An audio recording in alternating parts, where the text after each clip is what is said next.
औज़ुबिल्लाहिमिनश्शैतानिर्रजीम बिस्मिल्लाहिर्रहमानिर्रहीम। Welcome students, मैं हूं आपका टीचर हैदर शहज़ाद और आप देख रहे हैं होनर सर। आज की हमारी इस वीडियो में हम PMA लॉन्ग कोर्स के इनिशियल टेस्ट के वर्बल MCQs का पार्ट नंबर 3 करने जा रहे हैं। नए आने वाले स्टूडेंट्स को बताता चलूं कि हमने ये सीरीज़ शुरू की है जिसमें हम PMA लॉन्ग कोर्स के इनिशियल टेस्ट में आने वाले तमाम MCQs को हल करेंगे। तो अगर आप इस सीरीज़ को मुकम्मल तौर पर देख लेते हैं और तमाम सवालों को याद कर लेते हैं तो आपको इनिशियल टेस्ट में किसी भी किस्म की प्रॉब्लम नहीं होगी। इसके अलावा हम डेली बेस पे तमाम सेंटर्स के टेस्ट आपके साथ शेयर करते हैं ताकि आपको पता चले कि किस सेंटर में किस तरह के सवालात आ रहे हैं। तो इन तमाम इन्फॉर्मेशन को PMA लॉन्ग कोर्स की मुकम्मल तौर पर तैयारी के लिए हमारे चैनल को सब्सक्राइब कर दीजिए और साथ लगे बेल आइकन को दबा दीजिए ताकि इस तरह की मुफीद वीडियोस आप तक बआसानी पहुंच सके और आप उनसे फ़ायदा उठा सके और अच्छी तैयारी करके PMA लॉन्ग कोर्स का टेस्ट इजीली क्लियर कर सके। वीडियो का बाकायदा तौर पर आगाज़ करने से पहले हजूर सल्लल्लाहु अलैहि वसल्लम की ज़ात अक़दस पर दुरूद शरीफ पढ़ें।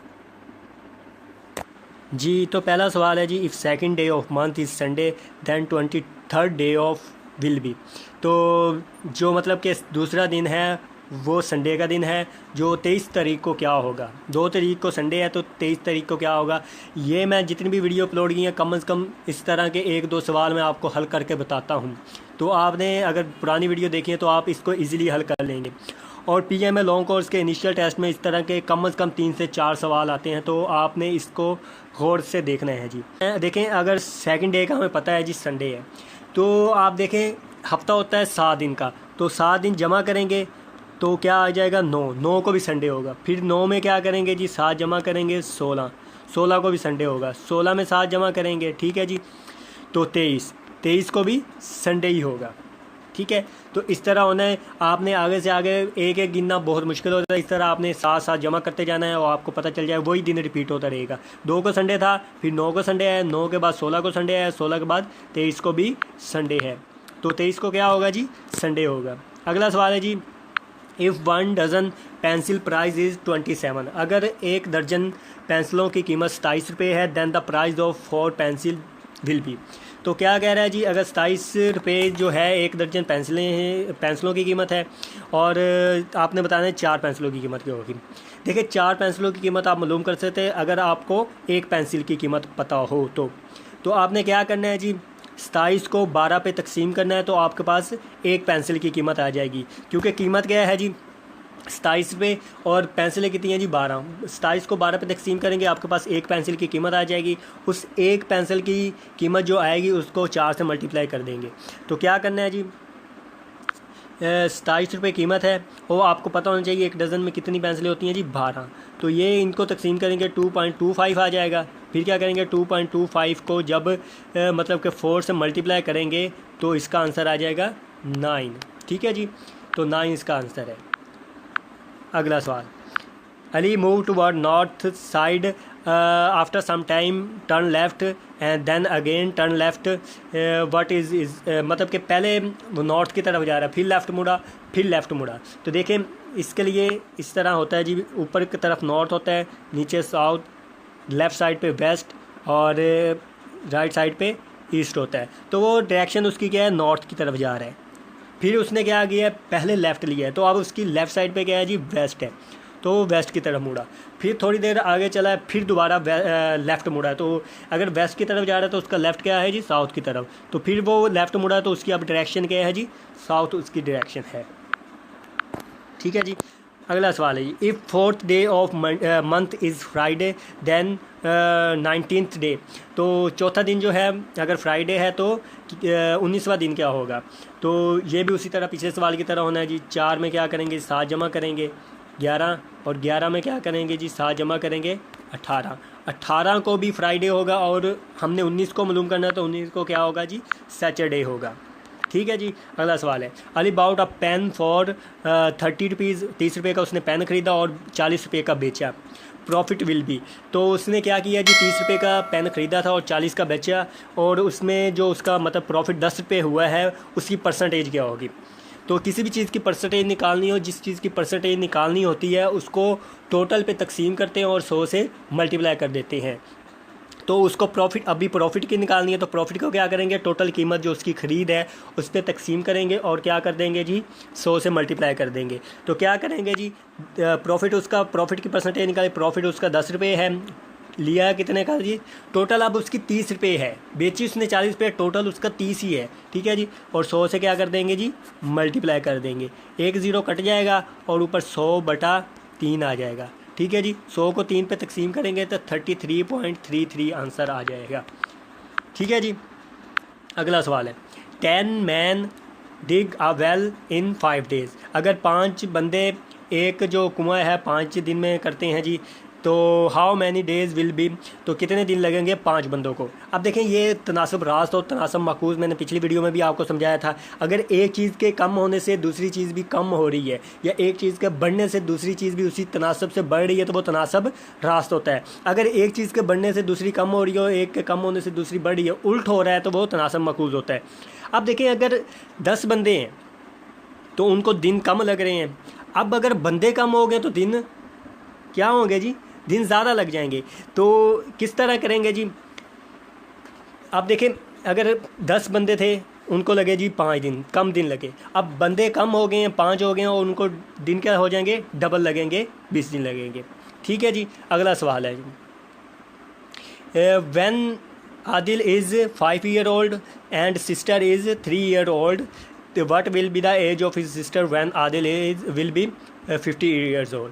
तो 15 year old जब मतलब कि 15 साल को होगा तो उसकी एज क्या होगी उसकी सिस्टर की, तो 5 साल का है जी आदिल, तो उसकी बहन की उम्र क्या है जी, 3 गुना है, यानी 3 गुना है 15 साल है। अब देखिए आदिल की उम्र जब 5 साल है तो उसकी सिस्टर की उम्र क्या है जी, 15 साल। तो वो जब वो 15 साल को होगा, यानी 10 साल बाद जो उसकी उम्र 15 साल होगी, तो उसकी बहन की उम्र क्या होगी। अब 15 में 10 जमा कर दें, क्या किया है जी, आदिल की उम्र थी जी 5 साल और उसकी थी जी 3 गुना, 3 गुना कितना बन रहा है जी, 15 साल। आदिल की 5 साल थी, उसकी बहन की 3 गुना 3x थी 15 साल, ठीक है जी। इसकी उम्र जब 15 साल हुई तो कितना इजाफा हुआ जी, 10 साल का। अगर इसकी उम्र में 10 साल का इजाफा हुआ तो इसकी उम्र में भी 10 साल का इजाफा करेंगे तो इसकी उम्र आ जाएगी 25 साल। तो उसकी बहन की उम्र कितनी होगी जी, 25 साल होगी। अगला सवाल है जी, sister of my brother is your mother. अगर मेरे भाई की बहन यानी मेरी भी बहन लगी, तो मेरी बहन अगर तुम्हारी माँ है, what relation between you and me. अब देखें ये 2 तरह से सवाल आ जाता है। अगर आई एम टू यू पूछता तो फिर आपने बताना था मैं आपका क्या लगा, मामू। तो इंग्लिश में तो अंकल ही कहते हैं, चाचू को भी अंकल ही कहते हैं, मामू को भी अंकल कहते हैं, तो अंकल आता। अब उसने पूछा है यू टू मी, तुम्हारा मुझसे क्या ताल्लुक़ है, मेरा तुमसे नहीं, तुम्हारा मुझसे क्या ताल्लुक़ है, तो वो नाइस आएगा। अगला सवाल है जी, इफ़ अ बस moving with speed 60 km/h and train moving speed, अगर मतलब कि एक बस 60 km/घंटा की स्पीड से जा रही है और ट्रेन जो है वो उससे डबल स्पीड से जा रही है, तो जो ट्रेन है वो 30 मिनट में कितना करेगी। अब देखें जो बस है वो 60 km/घंटा है, तो ठीक है जी, और जो ट्रेन है उससे डबल यानी 120 km/घंटा, यानी 120 km/घंटा, तो 30 मिनट में कितना करेगी। अगर 60 मीटर में 120 करती है तो 30 मिनट में कितना करेगी, 60 किलोमीटर। इजी सवाल है। अगला सवाल है जी, तो A/B/A, BC/B और CD/C। तो नीचे देखें, पहले नीचे देखें, ABC सीधी सीधी लिखी हुई है, तो आपको पता होना चाहिए आपका जो करेक्ट आंसर होगा उसके नीचे D होगा, ठीक है जी, ये हो गया। आप ऊपर से देखें AB, फिर BC, CD, DE, मतलब कि दूसरे वाला नंबर आता है फिर तीसरा आ जाता है, तीसरे वाला आता है फिर 7 चौथा आ जाता है, चौथा आता है फिर 7 पाँचवा आएगा, ठीक है जी। A, B और B वैसे ही रहा, आगे C का इजाफा हो गया, C वैसे ही रहा, D का इजाफा, D रहा, आगे E का इजाफा होगा, ठीक है जी। अगला सवाल है जी, Frank is taller than John, Rahim is taller than Frank. तो हु इज़ टालर या हु इज़ शॉर्टर, ये वो पूछ सकता है जी। अब फ्रांक क्या है जी, जॉन से बड़ा है, और रहीम क्या है जी, फ्रांक से बड़ा है। जॉन जो था फ्रांक से छोटा है, यानी फ्रांक जॉन से बड़ा है। अब क्या है जी, जो मतलब कि रहीम है वो फ्रांक से भी बड़ा है। अब देखें जिस तरफ ये खुला हो तो उस तरफ बड़ी चीज़ आती है जी। अच्छा, अब इनमें से अगर वो पूछ ले सबसे छोटा कौन सा है, तो रहीम बड़ा है, फ्रांक उससे छोटा है, जॉन उससे छोटा है, तो शॉर्टर कौन सा है जी, जॉन है। अगर वो पूछे टालर कौन सा है, सबसे बड़ा या लंबा कौन सा है जी, तो वो रहीम आएगा, ठीक है जी। तो आपने इसको देख लेना है जी। अगला सवाल है जी, Amjad and Ahmad kept 24 balls, Amjad kept 3 time more than Ahmad. अगर अमजद के पास 3 गुना ज़्यादा हो तो 24 के आप 4 हिस्से करेंगे, 3 गुना जो होगा वो क्या नाम है अमजद के पास होगा, और जो 1 गुना बचेगा वो अहमद के पास होगा। अगला सवाल है जी, boy is 3 year old and his sister is 3 time older than. तो लड़के की उम्र 3 साल है, उसकी बहन की उम्र 3 गुना यानी 3x है उसकी, मतलब कि 3x से मल्टीप्लाई करेंगे। What will be the age of his sister when 11 year old. अब देखें, जब लड़के की उम्र 3 साल थी तो उसकी बहन की उम्र 3x है, मतलब कि 3 गुना है। तो क्या करेंगे, इसको 3 से मल्टीप्लाई करेंगे 9, 3 को 3 से मल्टीप्लाई करेंगे तो 9 साल है। जब उसकी उम्र 9 साल है तो मतलब कि 3 साल है तो उसकी बहन की उम्र 9 साल है। और जब उसकी 11 हुई, कितना का इजाफा हुआ जी, 8 साल का।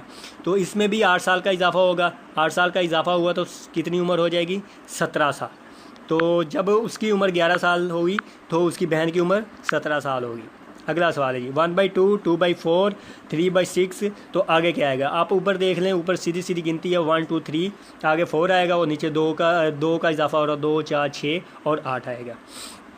नेक्स्ट सवाल है जी, if second day of month is Friday then 23rd day of month is Friday. ये इस तरह के सवाल हमने ऊपर भी करके आए हैं। तो क्या करना है, 2 में साथ साथ जमा करते जाना है जी। अगला सवाल है, if Ali is present age is 5 year. अगर अली की उम्र 5 साल है और उसकी बहन की उम्र उससे दुगना है, ठीक है जी, ट्वाइस का मतलब होता है दुगना। तो calculate age of Zidra when Ali is, जब अली की 5 साल है तो उसकी क्या है जी, अब देखें अली की उम्र क्या है जी, 5 साल है और उसकी 2 गुना है, 2x है, तो कितनी है जी, 10 साल। तो जब अली की उम्र कितनी होगी जी, अली की उम्र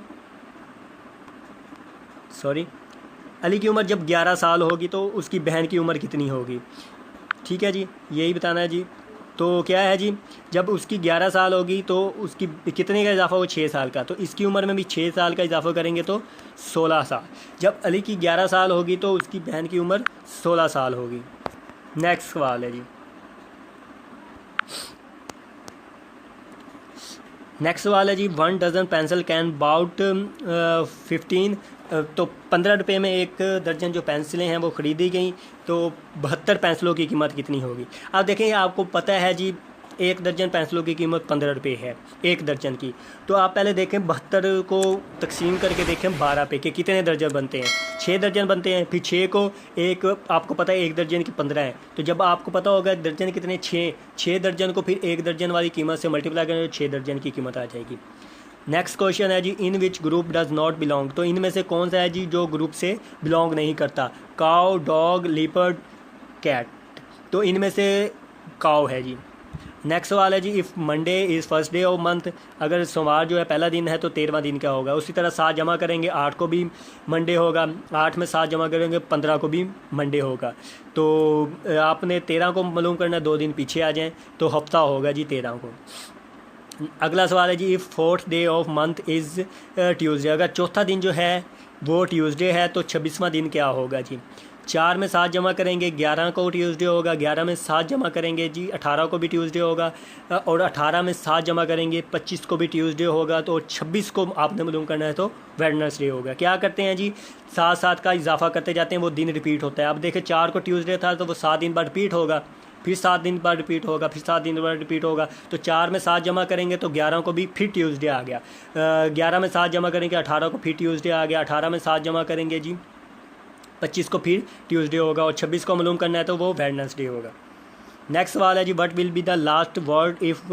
मतलब कि ये सवाल आगे पीछे को मतलब कि एक वर्ड दिया गया है, इसको अरेंज करना और बताना है कि क्या लफ्ज़ बनता है और इसके लास्ट वर्ड जो है वो क्या होगा।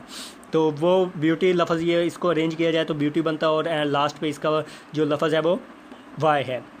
नेक्स्ट सवाल है जी, बैट कैन नॉट सी, तो स्नैक कैन नॉट हीयर, ठीक है जी। Parent give education to their children. बच्चों को तालीम क्यों देते हैं। अब मतलब कि पीछे जो सवाल हमने 2-3 बार किया है वो था जी, बच्चों को स्कूल क्यों भेजते हैं, टू गेट नॉलेज। अब क्या है जी, पेरेंट्स बच्चों को एजुकेशन देते क्यों है, ग्रूमिंग के लिए, ठीक है जी, ग्रूम करने के लिए। इसका आंसर गेट नॉलेज नहीं होगा, इसका होगा जी, वो अगर पूछता send to school, why parents send their children to school बच्चों को स्कूल क्यों भेजते हैं? To get knowledge. अब क्या है जी, एजुकेशन क्यों देते हैं जी? ग्रूमिंग के लिए। नेक्स्ट सवाल है जी, if Monday is 4th day of month, अगर मंडे जो है चौथा दिन है, 18वां दिन क्या होगा जी? 4 में 7 जमा करेंगे जी, 11 को फिर मंडे है, 11 में 7 जमा करेंगे जी, 18 को फिर मंडे आ जाएगा। ठीक है जी। नेक्स्ट सवाल है जी, dog is to bitch, horse is to mare. अब डॉग मतलब का कुत्ता, इज़ टू बिच, बिच का मतलब होता है कुतिया। अगर मतलब मैस्कुलर फेमिनन है, अगर डॉग जो है मतलब का कुत्ता जो है का ताल्लुक कुतिया से है, तो घोड़े का ताल्लुक किससे होगा जी? मेयर से, यानी घोड़ी से होगा। जो डॉग है उसका फेमिनन क्या होगा जी? बिच। इसी तरह हॉर्स का फेमिनन क्या होगा जी? मेयर। तो ये थी आज की वीडियो। उम्मीद है आपको वीडियो पसंद आई होगी। अगर वीडियो पसंद आई है तो वीडियो को लाइक कर दीजिएगा और मज़ीद इस तरह की इन्फॉर्मेटिव वीडियोज़ के लिए चैनल को सब्सक्राइब कर दीजिएगा। मैं अगली वीडियो तक के लिए आपसे मांगता हूँ इजाज़त। तब तक के लिए दुआओं में याद रखिएगा। अल्लाह हाफिज़।